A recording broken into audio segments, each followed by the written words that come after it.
Ito, hindi ako makakasya tayo. Pasok. What's up mga pamangkin? Ito ang inyong Tito Ice at ngayon nandito tayo ngayon sa Plaza ng Nauhan at kung nakikita nyo sa likod ko, andyan yung mga fun rides and games na kung tawagin ay peryahan. Sa video ito, mapapanood nyo kung magkano ba ang mga entrance sa bawat attraction na pupuntahan natin. Tara, tingnan natin. So nandito tayo ngayon sa harap ng tinatawag na Caterpillar. Isa ito sa mga inaabangan sa mga fiestahan. Isa sa mga inaabangan sakyan ng mga kabataan. Napapansin ko, napakaingay sa likod kasi maaga pa lang gumagana na. Kita nyo, umiikot na. Ayan, napakabilis. So dito sa Caterpillar, ang entrance dito ay ito, ang child ay 50, ang adult ay 50 rin. So, yun, tanong natin walang discount. Sir, yung po bang yung entrance fee ay 50 ang adult, pati child 50 rin. Walang discount. So yun, everyday open to. Ngayon, maaga nag-open, pero everyday open to. Puntahan nyo na at subukan nyo na ang Caterpillar. At sa likod dito, meron ditong bingguhan. Tara. Yun mga pamangkin, kung nakikita nyo, sa likod ko, itong bingguhan. Everyday ding open to, every night. I mean, maraming naglalaro dito, maraming prizes dito. Mga gamit sa bahay, syempre. At may mga pattern na sinusunod every night. So, bingguhan yan. Nandito ang table. At yung mga pamangkin na sa likod ko ngayon, kung makikita nyo, ito naman yung hagis-hagis na piso-piso ang hagis mo. Kung wala kang barya, huwag kang mag-alala. Pagpunta mo dito, marami silang pambarya sa'yo. Magpapalit ka lang, pwede ka nang humagis ng piso. Siyempre, may mga prices yan. May mga pagkain, may cash din, at may mga stuffed toys. Yan o, ganyan o. Sample na natin. Sir, pwede bang pasample lang isa?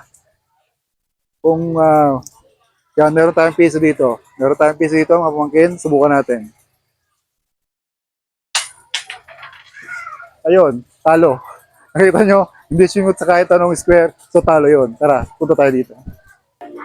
At yun mga pamangkin, nandito tayo ngayon sa Ferris wheel ito. Every night, open din ito. Parang natin kung magkano ang entrance fee dito. Kaya alam mo magkano entrance fee, magkano ang adult? Magkano ang pagmatanda? 50. 50. Pagka bata, ganun din. So yun, ang bawat sakay nyo, 50 pesos sa adult, 50 pesos din sa bata. At sir, ilang minuto naman yun sir, tumatagal? 5 minutes. So mga roughly around 5 minutes, tapos na, pero pasyalan nyo at may enjoy nyo to sigurado. At syempre, meron din ditong, ito, yan o. So parang dart ito. So magkano itong isang set. Isang set, 4 na dart pin. So 20 pesos ito. It's either lobo or yung sa dart board. So may mga prices din yan syempre. Ito, pag naka-4, naputok ng lobo, ilan? Ayun, so pagka mas marami kang napaputok na lobo, syempre mas mahal yung price mo na worth ng chichirya or mga merienda yan, mga snacks. So yun, ito yung dart area. Anong tawag dito, Toy? Wala lang, dart lang. Dart balloon, ayun. At syempre mga pamangkin, kung nakikita niyo sa likod, dito may playpen o may play area din dito. Tara, tingnan natin. So may mga slides. So may mga slides doon sa taas, syempre may mga bola dito, mga magagaan. At syempre, yung ilalim niya, yung floor niya is napaka-safe sa mga bata. So kung may mga anak kayong maliliit, yan, paglaro nyo dito.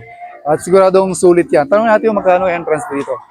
So yun, ang napagalaman natin ng entrance para dito is 30 pesos per child. So mga ilang minuto yun, sir? 5 minutes din yung 30 pesos. Maglalaro sila sa loob, mag-slide sila, may mga bola sa loob. Ayun, so main attraction to para sa mga bata. At move naman tayo sa mga, may mga baril-baril dito. Tara, puntahan natin. So dito naman, meron ditong shooting game. Isa sa mga fun games to. So ma'am, isang magazine magkano? 25 pesos yung isang magazine. Siyempre, may mga prizes niya kung ilang bola tatamaan mo. Ma'am, ilang mga prizes niya? Pag ilang Halimbawa po, isang 20 minutes na yung mga prizes.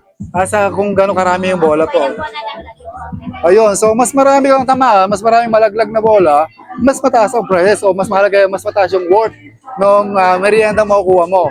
At syempre, kahit tamaan mo pero hindi malaglag, hindi count yun. So isa dito, at meron din ditong isa pa. So dalawa yung booth dito ng shooting game or yung fun games na pang baril-baril. At syempre, ito ang isa sa mga main attractions para sa mga bata na dinadayo ng mga parents. Ito, 30 pesos per 10 minutes. 10 minutes naman to, kaya mas matagal. Kung nakikita nyo sa likod, nag-enjoy mga bata, trampoline ito. Ayan. So, mga mommies, daddies, kung gusto nyo ipasyal dito sa bayan, sa plaza, ang inyong mga anak, dali nyo sa trampoline dito. Sigurado mag-enjoy ang mga bata. Ayan o, natatawanan sila dyan. So meron din dito ang basketball shooting or basketball game. So ito, isang shoot pala, meron kang small snap. At kapag dalawang shoot, meron kang C2 solo. At meron kang big C2 and snack pagka tatlong shoot. Sir, sino pwedeng matanong? Yun, tinanong natin doon sa isang staff doon na tatlong bola, 20 pesos. So pagka, pwede na. Kasi pagka tatlong bola ang shoot mo, meron kang big C2 at saka meron kang snack. So yan meron shooting game dito. So mga galing mag-basketball, mga kabataan, kahit mga thunders na, as long as magaling kayo mag-basketball, punta na kayo dito. Itira tayo ng isa kahit walang bantay. Ito, hindi ako makakasya tayo. Pasok. Meron din dito tinatawag na space shuttle. Tatanungin natin magkano ang entrance dito. Ang space shuttle na ito yung umiikot-ikot na gumagano, no? Tanungin natin sa bata kung magkano entrance. Toy, magkano entrance dito? 50 pesos din ang entrance fee. Roughly around 10 minutes din. For sure mag-enjoy din kayo dito. Ito ang tinatawag na space shuttle. By the way, meron dito mga ping pong o mga bara, hindi pa open. So, siguro may mga legal hinihintay pa mga legalities, formalities bago mag-open. Pero may mga ping pong ball din dito at saka yung mga bara kung tawagin. Siyempre may mabibilan din kayo mga chichirya dito at saka merienda. Ayan. At yun mga pamangkin, mga fun games and rides na available dito sa Plaza ng Nauhan. At syempre napakalinis ng plaza natin kaya mamasyal na kayo. Mag-comment nga kayo sa baba kung alin ang gusto nyo subukan sa mga fun games at saka rides na pinakita natin kanina. Comment kayo sa baba.